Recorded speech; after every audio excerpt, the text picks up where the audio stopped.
Denmark will be hosting the United Nations COP15 conference in December to secure a legally binding global climate agreement. The new resolution, if secured, will replace the Kyoto Protocol that currently regulates greenhouse emissions and will expire in 2012.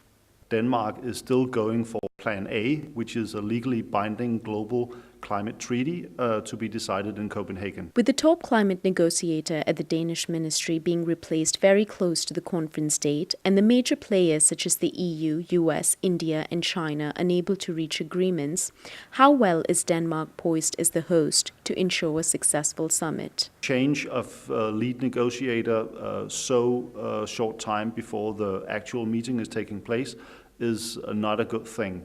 On the other hand, this is a global exercise that isn't determined by just one man. There has been a brief loss of momentum, but now the Danish government is up to speed again.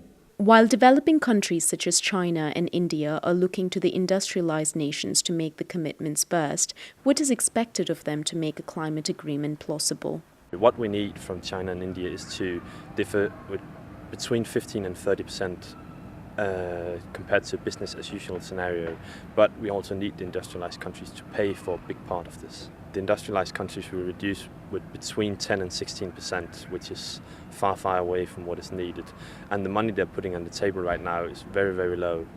We're actually seeing, especially China and India, actually a lot more progressive in the negotiations. There has been mounting pressure on President Obama to make international commitments towards reducing emissions while also meeting domestic expectations. It's essential that the US Senate passes a climate bill before the American delegation can go to Copenhagen with a clear mandate. The US is by now the only leading rich country that hasn't come forward with clear commitments. There's some major obstacles emanating from different countries that have created the present deadlock, all of which seem inevitably linked to financial commitments.